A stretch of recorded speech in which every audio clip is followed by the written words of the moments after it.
Welcome to the Happier Life Project, the official podcast from the award-winning mental health and wellness app, My Possible Self.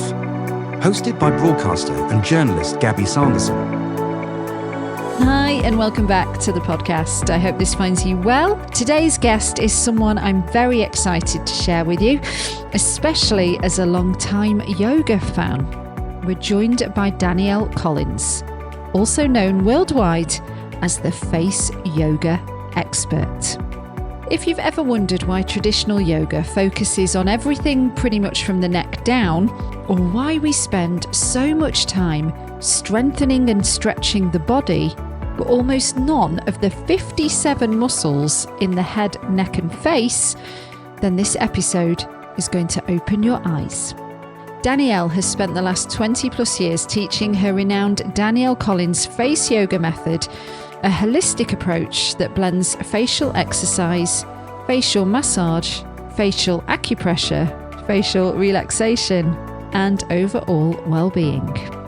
It's all designed not only to lift and tone the face, but to help you feel calmer, more balanced, and happier in your mind and body. And that's really what makes this conversation so relevant to mental health and wellness. Because as Danielle explains, the face isn't separate from how we feel. The tension we hold, the expressions we repeat, even the stress we carry day to day, all show up physically. Face yoga becomes a way of gently interrupting that cycle, easing stress held in the jaw and brow, supporting the nervous system through breath and touch, and creating small daily moments of regulation and self-connection that can genuinely shift how we feel emotionally as well as physically. Face yoga may feel like a modern trend, especially with the explosion of face fitness. But as Danielle explains, its roots go back thousands of years, from ancient yogic practices to traditional Chinese medicine, and even Egyptian beauty rituals. In our conversation, Danielle shares why she brought face yoga into the mainstream long before it was trending, and how she's now trained over 2,000 teachers in more than 70 countries, written best-selling books translated into 15 languages, and built a global movement around natural, accessible, daily self-care. We also talk about the rise of copycats online, how to choose a trustworthy practitioner, and why, despite being told all of our lives not to touch our faces, nurturing touch can be one of the most grounding things we can do for our skin, our stress levels, and our emotional well-being. So whether you're curious about the cosmetic benefits, looking for natural tools to support your mental health, or simply wanting a new self-care ritual that fits into your daily life, this episode has something for you. And to all the men listening, I am not leaving you out. All of this applies to you too.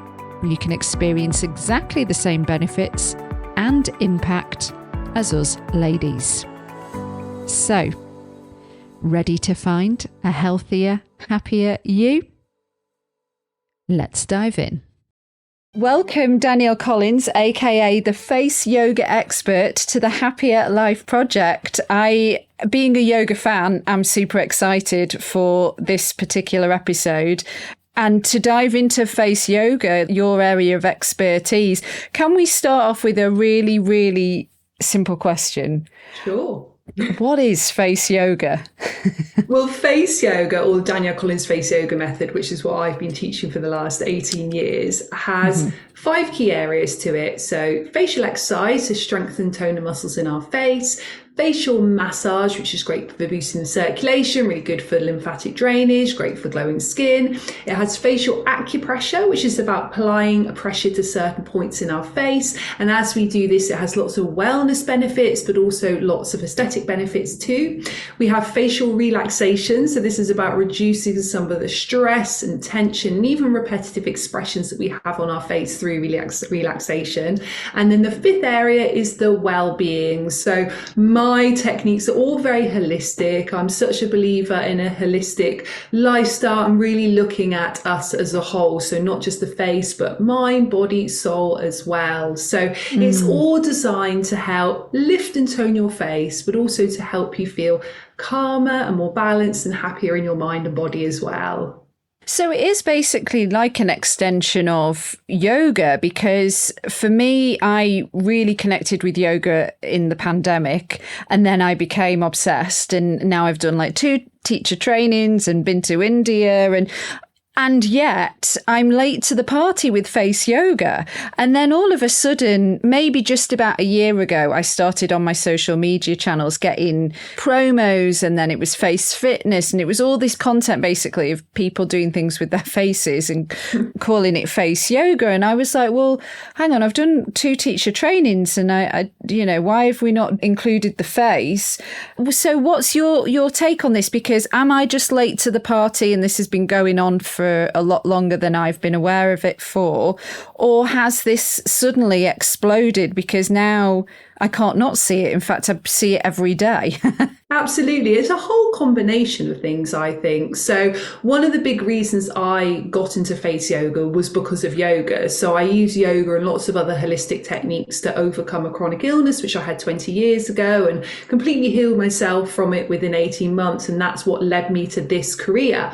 And one of the very early trainings I did, of course, was a yoga teacher. And I started teaching a lot of yoga and meditation classes. And this is going back sort of 18 years ago. Now, I still teach yoga now in my workshops and my face yoga teachings.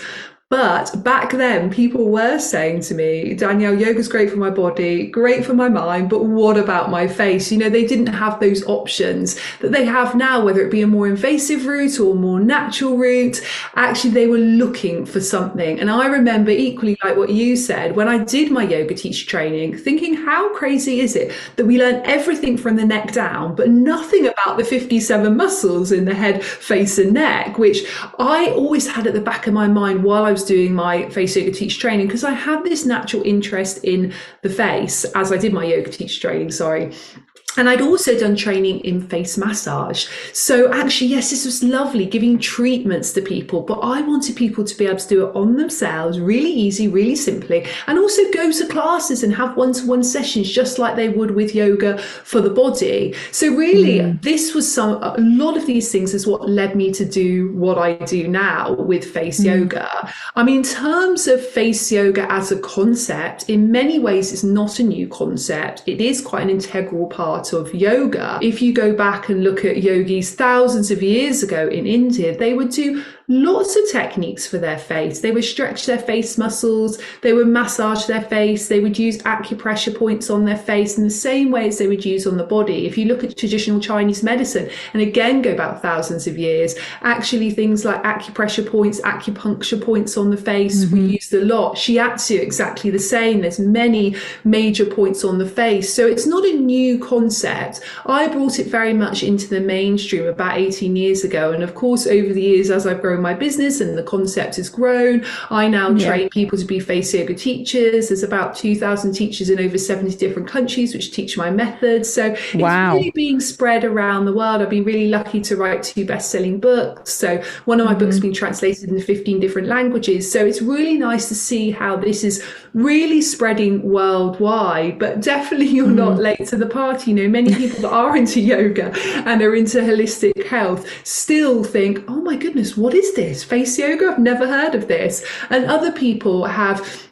like you've seen, you know, started to see little parts of it come through on their social media, or if they're interested in yoga, maybe they've learned a little bit at the end of a yoga class. So actually it's becoming more and more mainstream, like yoga is now. But if we go back even to the 1970s, 1980s, yoga itself wasn't mainstream in the Western world. So actually it's taking a little bit of time for even yoga to become mainstream. Yeah, fair point. I mean, I had actually, just in terms of, you've pretty much covered it, but I had looked into, well, when were the origins of face yoga? And you're right, it goes back to, in this article I found about a history of face yoga, the first beauty treatments and care are assumed to have taken place in 5000 BC. Records of the Egyptian queens enjoyed therapy from natural oils, aromatherapy, plants and other compounds to care for their face. And then, it, like you explained as well, it went over to China, and the upper classes were using jade rollers, which I've done some of your YouTube with the jade roller. I know that's something that you cover. Yeah, so it does go way, way back. And then I guess a cautionary tale in terms of my exploration with it is I nearly got scammed a couple of times before I found you. And I do think there's some copycats out there now because everybody wants to be an influencer and a content creator. And of course, with yoga in terms of, well, it is mind, body, soul, but if we're talking from the neck down, that's more complex, right? To sort of share and to teach, or less easy to kind of mimic without the professional training, versus what I almost got sucked into was women in making shapes with their face, calling it face yoga. And then I started to do a couple, and then it's like, oh, you can take 10 years off your face and everything and just pay this amount. And yeah, there was a couple of times where I nearly got sucked in. And then I looked a bit further and it was like, well, hang on a minute. Well, nobody's following them that is anybody that's an expert. Or, you know, there were just little things that when I started to pull it apart, I was like, but why are they doing that? Why are they doing that? And there was one woman with over 1 million followers who, I won't say who it is, but I did pay a small amount for something, that a course, and she just did one side and then said, and do the other side. And then she was like, do this for a minute, and then moved on to the next one. I was like, hang on, I can't follow along with this. And it was really clunky. And then I found you, and then I really got into it. So I did your 10-day program, I suppose, that comes with the first book on PDF. And that really drew me in. And I did that religiously every day. And then I got more into it. And then you've got so much content on your YouTube. And I started doing that. And then I was like, I'm actually really enjoying this. I want to do more than 10 minutes a day. So I've been doing like 20, 30 minutes, and people have noticed. And I was like, this actually does work. So I'm not surprised that your business has grown to how it is. But in terms of somebody that does take a yoga seriously, the fact that you do explain it, why we're doing it, that you take the time so I can just follow along with you, you do both sides. The acupressure stuff, I absolutely love. That was a big rant for me to say I'm a fan, but people choose your practitioners wisely, you know, because I do think there are scammers out there. Oh, absolutely. And you need to look, you know, are people qualified? Do they have a level of experience? I mean, we take it really seriously, making sure that our face yoga teacher training course is fully accredited by external bodies, making sure it's a full qualification. And also we teach the health and safety advice to our teachers really seriously as well, you know, because what we're doing is we're instructing people to do something on their own face. So unlike if you went for something like a face massage or a facial as a treatment, the practitioner can actually feel your face. But actually, when you're doing it yourself, you're your greatest teacher, you're your greatest guide. So one thing I always say to everyone who's doing face yoga, really listen to your body. Really start to understand what feels good, what doesn't feel good. And with anything, and I think this goes for any industry, use your intuition. If something doesn't look right, if you come across something on Instagram or Facebook and actually it's lots of false promises and there's not much integrity behind it, then use your intuition, and that won't guide you wrong. Absolutely. I wanted to share this with you. I heard an interview with Trini Woodall, and she said something and I was like, oh, I'm going to mention that to Danielle. And that was, we don't touch our face enough. Coming from a mental health and wellness app, it feels so good. It feels really, really good. Yeah, but that thing about the fear of touching our face, I mean, probably because we don't want to get it dirty or ruin our makeup or whatever. But what do you have to say to that? It's super interesting you say that, because I've now got a daughter that's just turned 11, or I have two daughters, 11 and 7.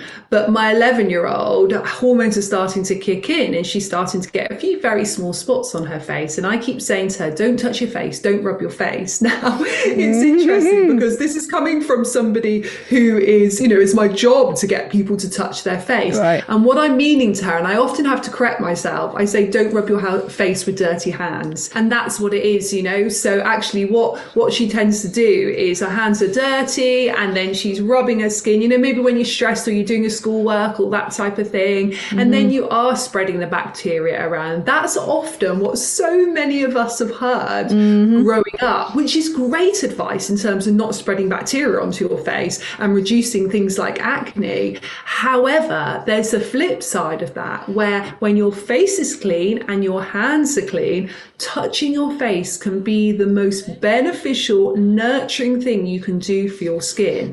Beneficial in terms of it's a great way to reduce stress and tension. It's a great way to reduce those expression lines. I like using the word etching into the skin, stop them etching into the skin. It's a great way to boost the blood circulation. It's a great way to help with the lymphatic drainage. It's amazing to touch the skin. And it also, as you quite rightly said, feels so good as well. And we all know the power of touch, the power of a hug, the power of someone gently touching us, the power of someone massaging us. And we forget that we have those healing hands ourselves. We have the healing powers within ourselves. And we forget the value of self-massage and self-touch. And that can feel instantly so good. And often when people come to face yoga, that can be maybe the first time that they've actually touched themselves in quite a nurturing way. And that can sometimes bring up a lot of emotion. I've seen over the years so many different things. Some people can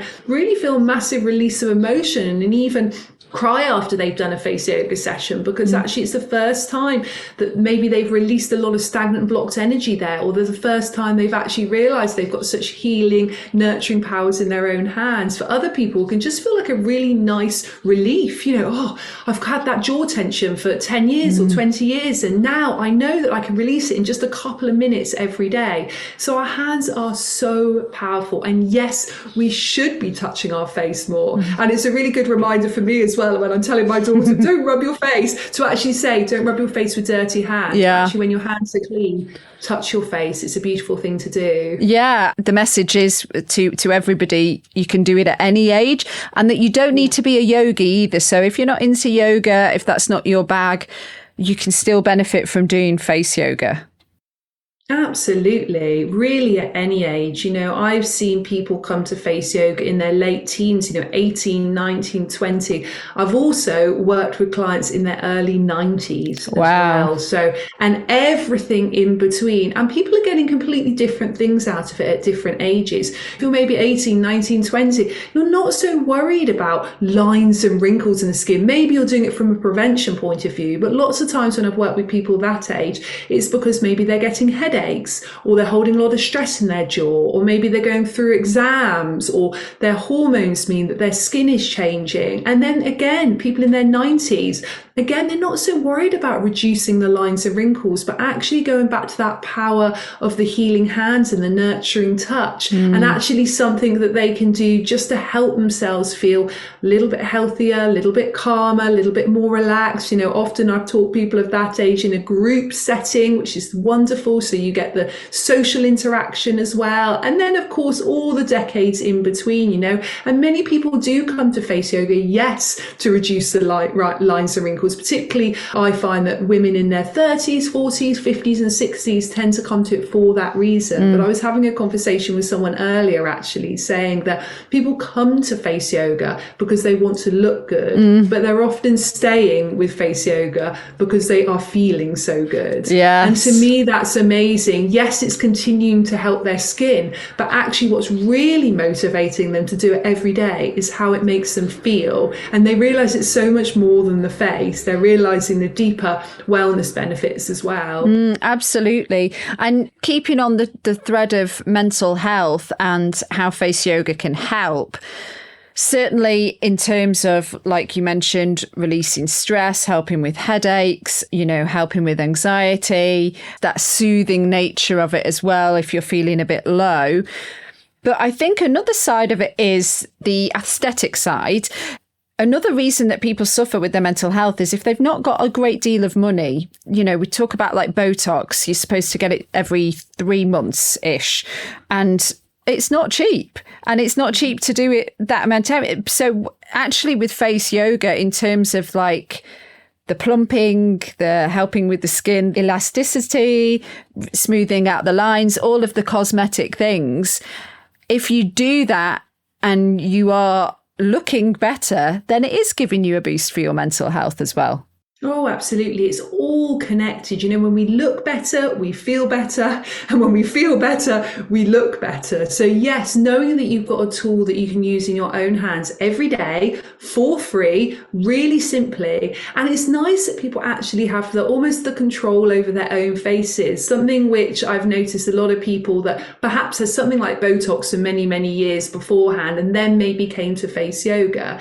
They say it was very much a sort of roller coaster of up and down. So they'd go and have their Botox and their skin would look amazing, exactly what they wanted to. A few months later, they'd notice those lines and wrinkles coming back again. So they were quick, let's book another doctor's appointment, let's go back and have the Botox. And it was that sort of up and down.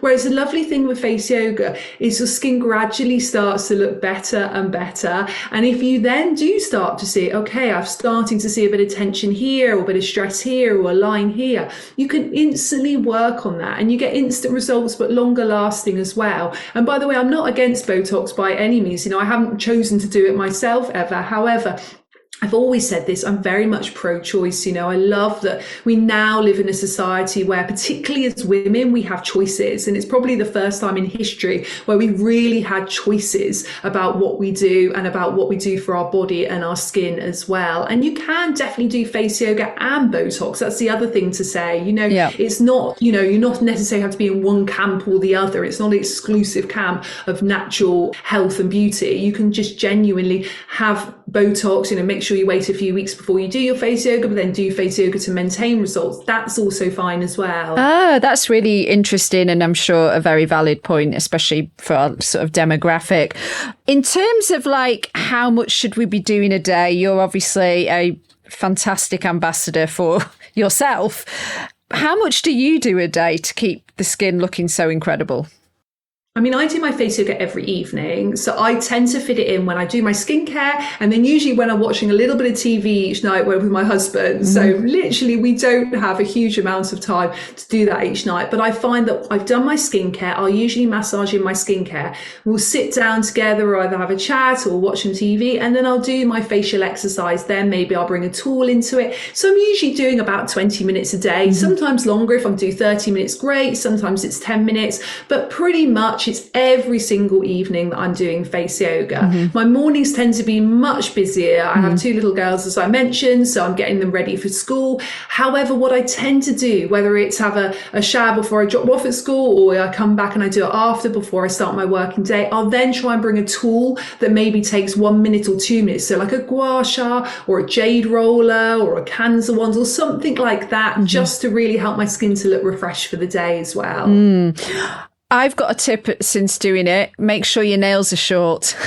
Yes. I know. I've never been able to get long nails. No, because I did at first start getting a few indentations in my face. And I was like, okay, I think I have to say goodbye to having slightly longer nails.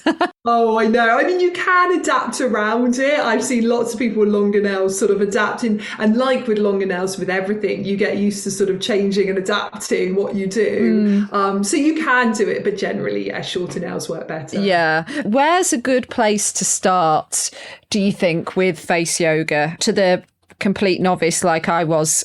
Yeah, start simple and start small. So what you did was ideal. So you went and did my 10-day course, which is 10 minutes of full face yoga every day over 10 days. You also get a full digital copy of my first book, Danielle Collins Face Yoga, which has over 50 1-minute techniques in there. Those are skincare tips, yoga tips, wellness hacks as well. And that's really nice because it really kick-starts the routine. And you can repeat that after 10 days. You know, you can keep that going on a cycle if you would like to. So I would say start off with a maximum of 10 minutes every day. And if you think, oh, okay, I can't even do 10 minutes, pick 1 minute. So again, you can use either one of my books, Danielle Collins Face Yoga or the Face Yoga Journal. Both of them have loads of 1-minute techniques in there, and just start with that. But the key is to keep it up regularly. So you don't want to be doing, say, 30 or 40 minutes once a week and then nothing else for the rest of the week. I would definitely say a couple of minutes every day is the best way, and be realistic with it. Think, when can I do it in my daily life?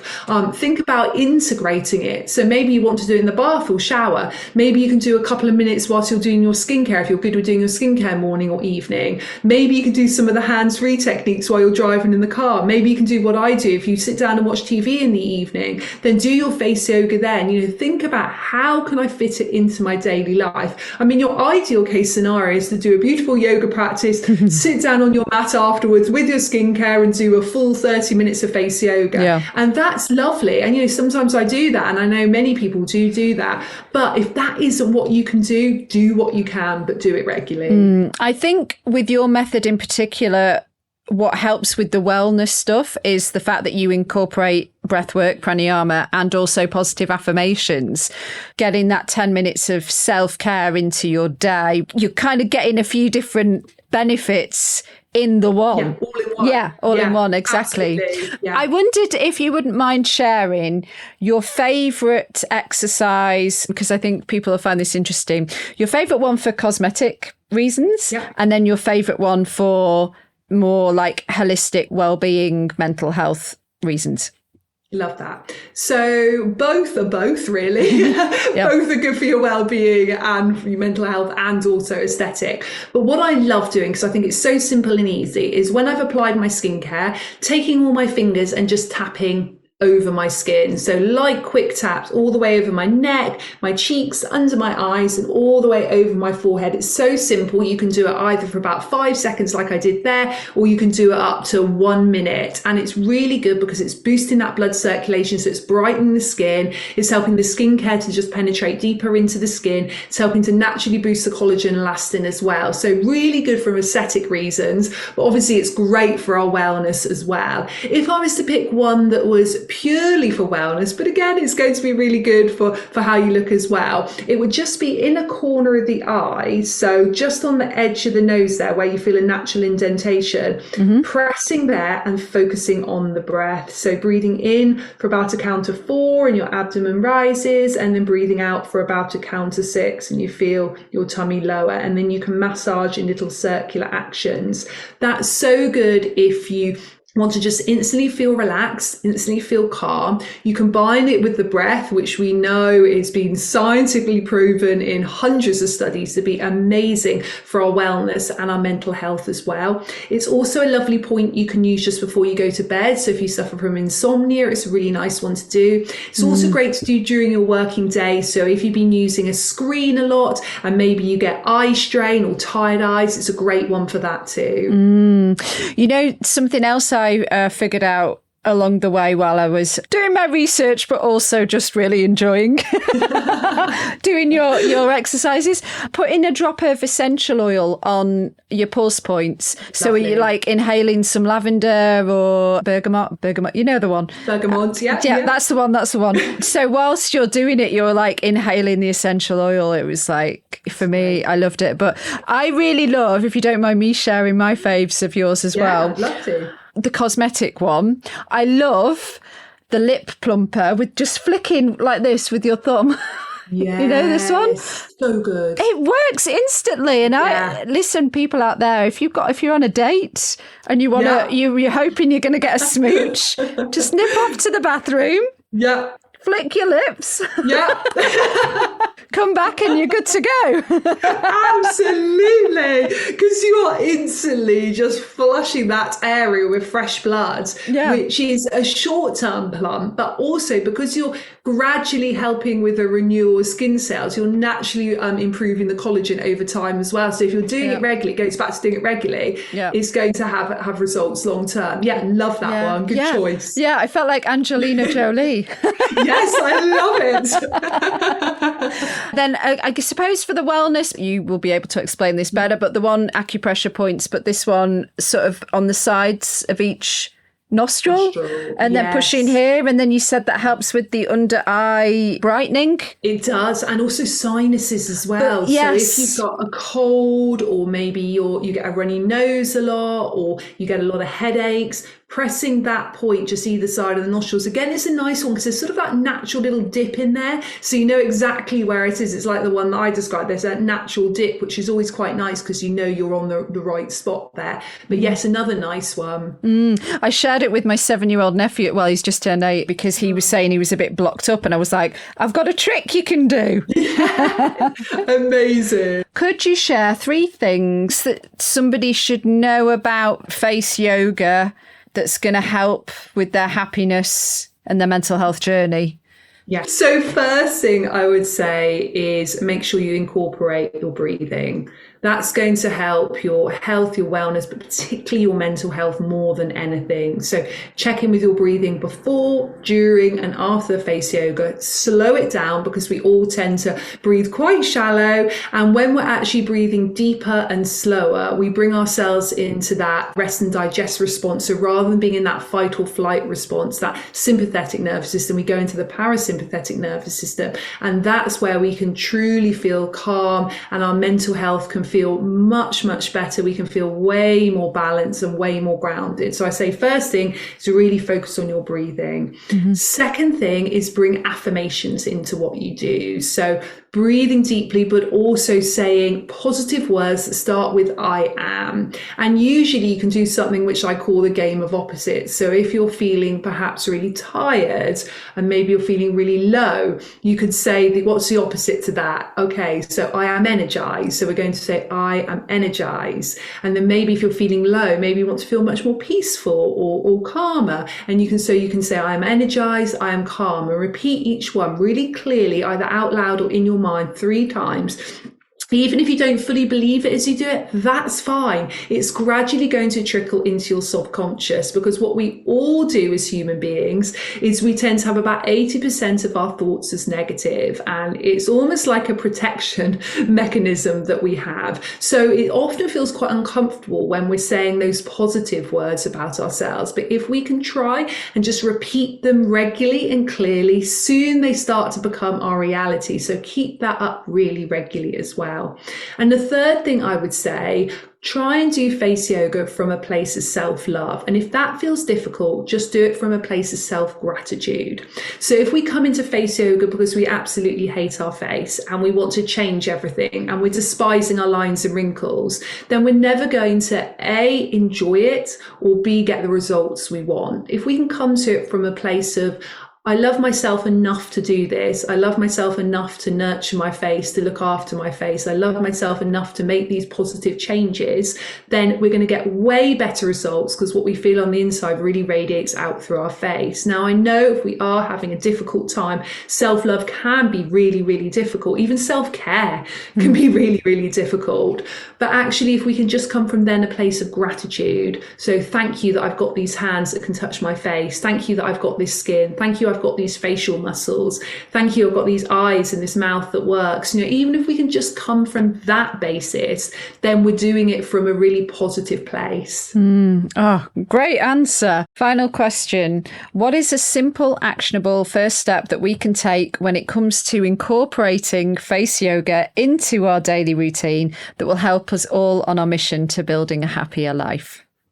Just start with 1 minute a day. Start really simple, start really small. Straight after you've listened to this podcast, go and do 1 minute of face yoga and then make that a habit for life. And a good place to start would be to check out your stuff. So let's direct people to where they can find you. You've obviously got a website. It's faceyogaexpert.com. So you've got all the information on there. So my books are on there, my teacher training course, the 10-day course we talked about, my skincare's on there, the facial tools, the gua shas, the jade rollers, the rose quartz rollers, all of that. You can also follow me on Instagram, Facebook, TikTok, all of the places, Face Yoga Expert. Check out my YouTube channel as well. I have over 1,000 videos on there. Again, that's Face Yoga Expert. Yeah, so much amazing stuff to get stuck into. Awesome.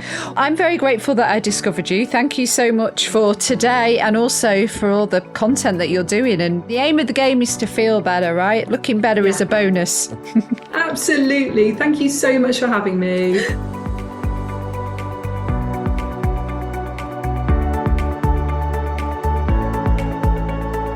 Hello friends, it's Gabby back with you. If you are suffering with your mental health, there is a crisis button on the My Possible Self app, which will signpost you to the correct information for immediate expert advice.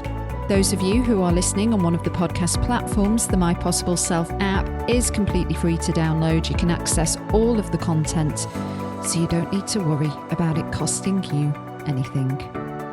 If you found this episode helpful, please do subscribe and leave a review and share it with your friends.